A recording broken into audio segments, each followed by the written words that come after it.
What's up, Soul Katz? Happy New Year. This year, it's my goal to never play another terrible game in my life. That's right, I'm done. There's nothing you can say, there's nothing you can do to even get me to consider the remote possibility of playing one more. Oh my god, it stinks! Ah yes, 2003.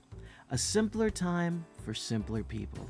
A time where you could look someone dead in their eyes and say, "Dirty hoe." A time where any piece of cinema under the sun had an ugly stepsister video game tie-in.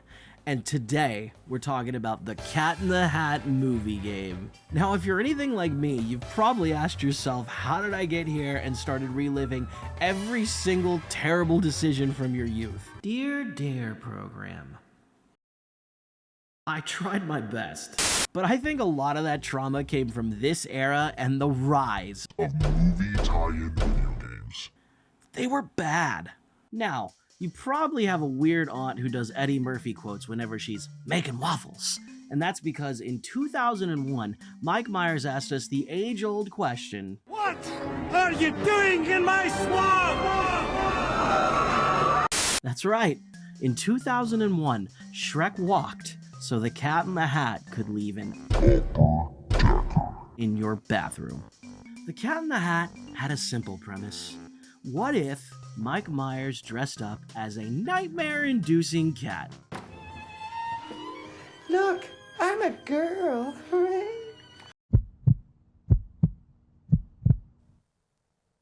Smash. In fact, we don't even really need to discuss the plot of this film because I beat this game 100% and still have no clue what happens in the movie.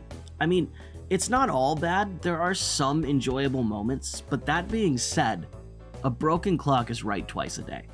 So the game starts with the entire house being Dr. Seussified, like this entire place is alive. But let's be honest, that's not even the freakiest thing, because nothing compares to the absolute horror that is PS2 humans.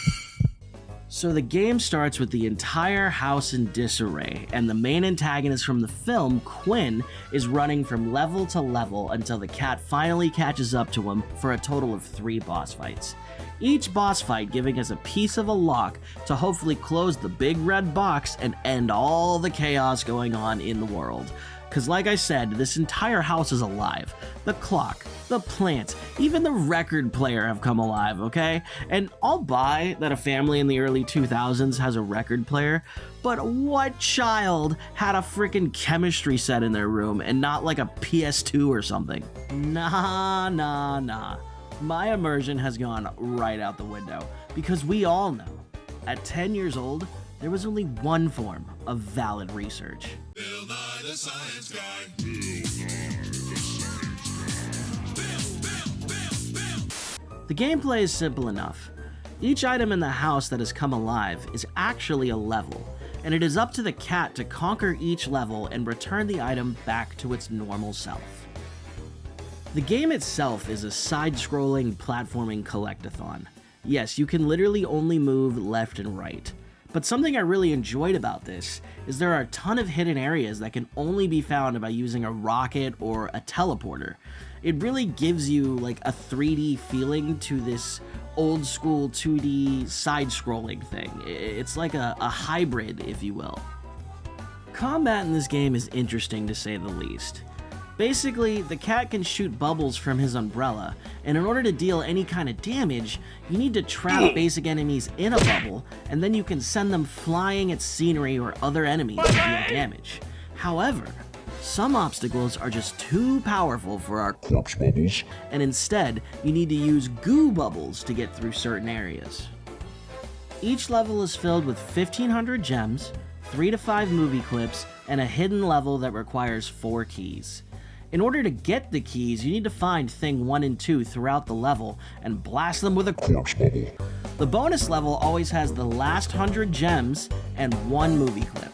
The bonus levels themselves vary between Indiana Jones running away from a boulder and Travel by Bubble.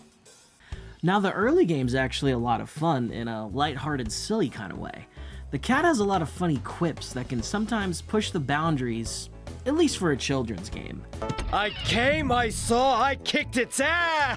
Yes, this is family entertainment, isn't it? And the levels themselves are like a total fever dream. No, I'm talking bedridden, been asleep for days, and you wake up just long enough to hear your dad say, "Hey, honey, let's get a new kid. This one has hay fever." just look at these levels. I mean, the cat's literally in a chemistry set right now, jumping over acid, dodging electricity, there's tentacles everywhere. This is a pile of toasters next to a bird with a plunger on its face. Just make it make sense, because it doesn't make sense to me. Do you ever wonder what playing in a gas station would be like, with a bunch of seductive gas station hoses everywhere and train whistles blowing steam at you? Well, look no further than the Cat in the Hat game. After finishing each area's set of levels, you end up having to face off with Quinn and his giant murder robot. This happens on 3 separate occasions, and it's the same boss every single time. I mean, you do get a little bit more difficulty as it goes on, but it's essentially the same thing. You just dodge his attacks, get a Quartz bubble. and shoot it right up his butt. Oh my god! I'm serious. It's a Mike Myers game. What did you expect? Now, the general idea here is there's a lock that's supposed to close that red box, causing all the chaos in the house, and it's been broken up into 3 different pieces. And every time we beat Quinn and his robot, we get a piece of the lock, with the goal of closing the whole thing and stopping all the chaos before Mom gets home. This is where the game starts to go downhill, because there's no actual progression. You don't learn any new moves, you don't get any new items, and the boss is literally the same robot every single time. And it's the same thing every single level. You just grab 1,500 gems, some movie clips, and do the bonus level. After a while, it starts to just feel like a chore as you traverse the artistic stylings of a future psych ward patient. You want to know the sad part? This is one of the better movie games. I swear to God, me and my therapist are starting to figure out exactly where it all went wrong, and I think it's the era of movie tie-in games. But you know what? I'll suffer so you don't have to. Thank you so much for watching, and if you liked it, hit the subscribe button, leave a like or a comment, and let me know what game I should do next. See you guys next time.